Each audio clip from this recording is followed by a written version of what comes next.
My brother-in-law grabbed my wrist across the dinner table and said, loud enough for everyone to hear, sign the transfer papers, or I will make sure you lose your job, your apartment, and every friend you think you have. My mother sat 3 feet away and said nothing. My sister refilled her wine glass.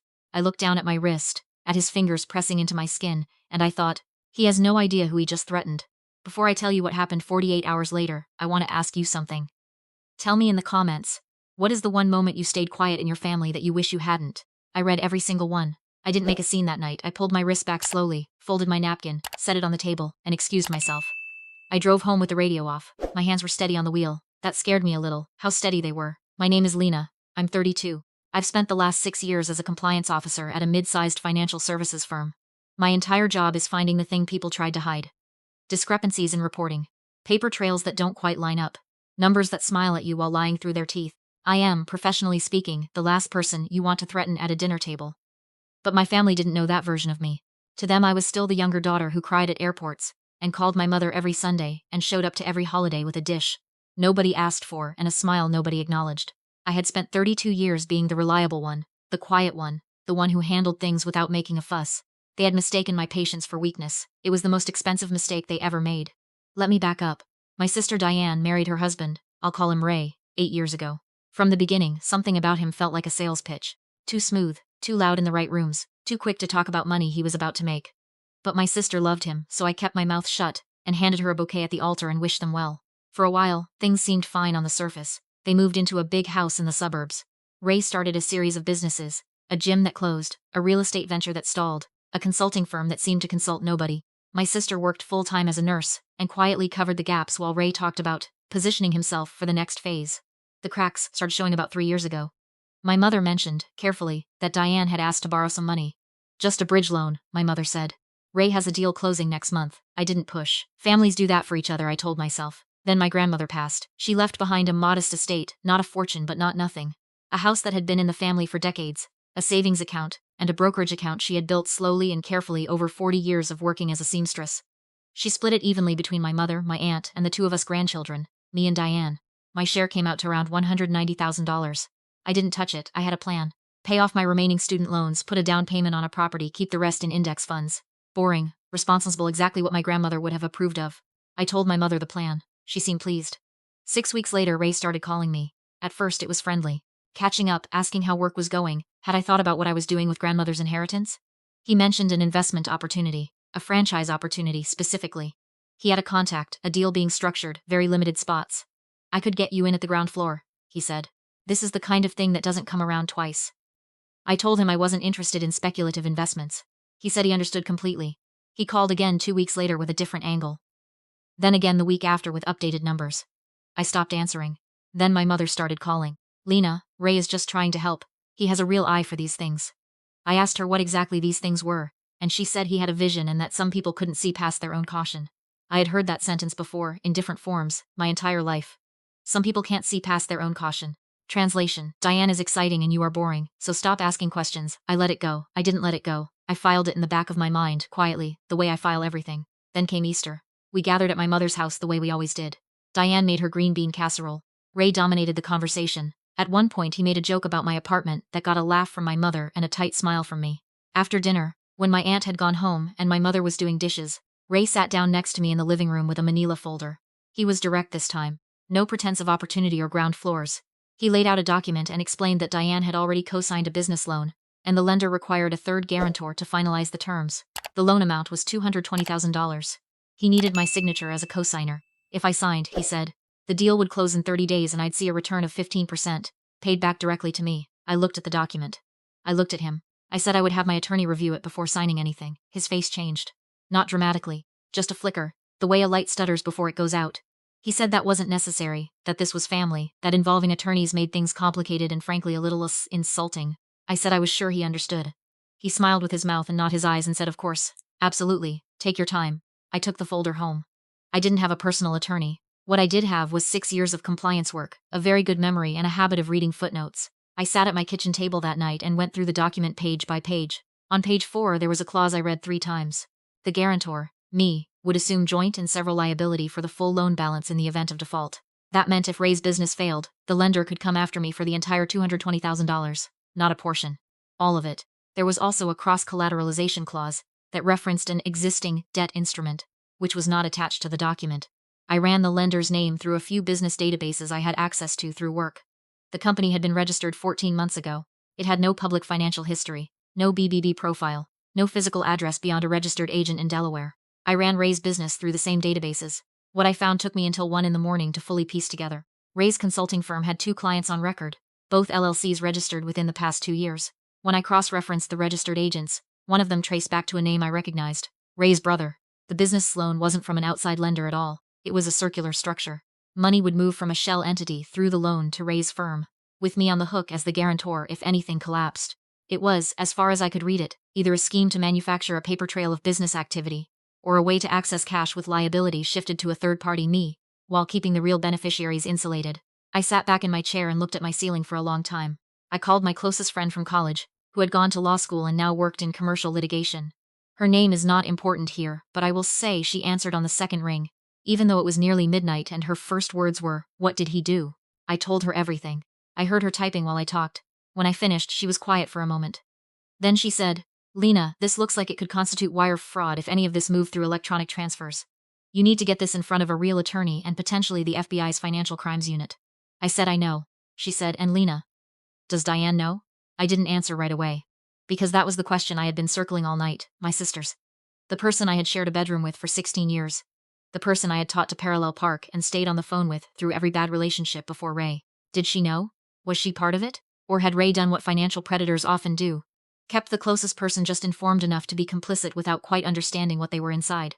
I didn't know yet. I needed to find out before I did anything else. The next morning I texted Diane and asked if she wanted to get coffee. Just us. We met at a place near her office. She looked tired in a way that had become her baseline over the past few years. She ordered a latte and asked how I was, and I said I was good, and then I put my phone on the table with a photograph of the document on the screen and I said, "I need you to walk me through what you actually signed." Her face did something complicated. Not guilt, exactly. More like the expression of someone who has been running from a sound and has just now realized it caught up. She talked for 40 minutes. What came out was not a confession of scheming. It was something sadder, and in some ways more frustrating. She had signed things Ray put in front of her, and had trusted that he understood them. Because he always seemed to understand these things, and she was so tired and the bills kept being more than she expected, and he told her it was just paperwork. Just formalities. She had co-signed the loan without understanding what joint and several liability meant. She had not read page 4. She started crying quietly into her latte, and I sat across from her and I thought about the 2 versions of her I was looking at simultaneously. The sister I loved and the adult who had spent years looking away from things that should have alarmed her. The victim, and the person who kept handing Ray the wheel. I didn't yell at her. I said, "I need you to listen to me very carefully for the next 10 minutes, and I need you to trust me." She nodded. I told her to go home that night and make copies of every financial document in the house. Tax returns, bank statements, anything with Ray's business names on it. I told her to put them on a USB drive and give it to no one but me. I told her not to tell Ray we had met for coffee. She asked me what I was going to do. I told her I was going to fix it. I did not sleep well that night. Not because I was afraid of what came next. The compliance work had made me comfortable with unpleasant processes, but because of Diane's face at the coffee shop, the exhaustion in it, the relief that someone was finally taking the wheel, which meant she had been drowning in the passenger seat for a very long time, and no one had noticed, including me. Diane got me the USB drive 2 days later. Spent that evening going through everything. The picture that assembled itself was extensive. Over 4 years, Ray had moved money through 3 different business entities, including the franchise opportunity he'd pitched to me, and what appeared to be a property management LLC that had never managed a single property. My sister's nursing income had been the primary financial support for the household, while he cycled money through these structures. The $220,000 loan, the one he wanted me to guarantee, appeared to be the latest iteration of the same pattern. Generate apparent business activity on paper, access cash, shift liability outward. There was also something I had not expected. In the documents Diane copied, there was a bank statement for a personal account I had never heard of. Not their joint account. A separate one in Ray's name only. Over the past 18 months, $47,000 had moved through it in wire transfers to an account I couldn't identify from the statement alone.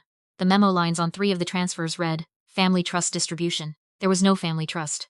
Not in our family. I called my friend back. I said I had everything. She connected me with a colleague of hers who handled financial fraud cases and had a relationship with the FBI's Financial Crimes Unit. I sent the documents that night, redacted where necessary, with a cover note explaining the timeline, and the pending loan document Ray was still waiting for me to sign. The response came faster than I expected. Within 18 hours, I received a call from a special agent who asked me to come in and speak with her team. I went in on a Thursday afternoon. I brought everything. Printed copies, the USB drive, a written timeline I had prepared. I sat in a conference room for 2 hours and walked them through it. The agent was thorough and measured. She did not make promises. She said they would look into it, and that I should not sign anything, and should not tell anyone I had come in. I said of course. This was not my first document review. The following week, Ray called me again. He was pleasant in the way he got when he wanted something. That particular warmth that sat just on top of something else. He said he needed an answer on the paperwork. He said the opportunity was time sensitive. He said he hoped I wasn't going to make this a whole thing. I told him I just needed a little more time. He paused. Then he said in a voice that dropped its pleasantness entirely, "Lena, don't be difficult. You've always had this thing where you overthink everything and make it hard for people who are trying to help you. Just sign the paper." I wrote down the time of the call in my notes. 3 weeks later, Ray was served. I was not there. I found out from my mother, who called me at 7 in the morning with a voice I had never heard from her before. Not anger exactly, more like a structure collapsing. Federal agents had come to the house. Ray had been taken in for questioning. There would be charges: wire fraud, structuring, making false statements to a financial institution. My mother asked if I knew anything about it. I said yes. The silence on the phone lasted long enough that I thought she had hung up. Then she said, "How could you do this to your sister?" I had expected this. I had prepared for it in the way I prepare for everything. I had sat with it alone at night until I understood exactly what I felt and exactly what I was going to say. I said, "I did this for my sister." She said that was not how Diane saw it. I said I knew, and I was sorry for Diane's pain, and I loved her, and Ray had spent 4 years using her income to fund his schemes while she worked night shifts, and didn't understand the documents he was putting in front of her. And if I had signed that paper and said nothing, both of us would eventually have been on the wrong side of this. My mother said I could have talked to her first. I thought about the Easter dinner, the manila folder, his hand on my wrist, my mother at the table. I said, "Mom, I did talk to the family." Nobody was listening. She hung up. The weeks that followed were not triumphant. I want to be honest about that, because these stories sometimes make it sound like consequences clean. Like once the right thing happened, so everyone involved involves experiences and appropriate emotion and life reorganizes itself into something coherent. That is not what it felt like. What it felt like was my phone staying quiet, my mother not calling on Sundays, Diane texting me occasionally, messages that were short and careful and not quite warm. The particular loneliness of having been right about something that hurt people you love. Ray's case moved through the system. I gave a statement. My friend's colleague kept me informed of the broad strokes. The evidence I provided was, as the agent put it in one of our follow-up calls, material to the investigation. The $47,000 in wire transfers turned out to connect to an account belonging to Ray's business partner, who had a separate situation unfolding. Diane filed for divorce 4 months after the charges were announced. She called me the night she made the decision. She talked for a long time. At the end she said, "I keep thinking about what you said at the coffee place, that I needed to trust you." She paused. "I'm glad I did." I didn't say anything for a moment. Then I said, "I'm glad you're okay." She said she wasn't sure she was okay yet. I said that was fine. Okay was a direction, not a destination. My mother came around slowly, the way she comes around to most things, without announcement. Just a Sunday call one morning that started with a weather update and moved toward something softer. She didn't apologize directly. What she said was, "I know you weren't trying to hurt anyone." For her, that was significant. "I'm not going to tell you everything is fixed." The house Diane and Ray shared is in a complicated legal situation. Diane is renting an apartment near her hospital. She started therapy. She seems, for the first time in years, to be sleeping. What I know is this. The afternoon I sat in that federal building with a printed timeline and a USB drive, and 2 years of compliance work behind me, I was not acting out of anger. Anger would have felt more satisfying and less useful. What I was running on was something quieter and more precise.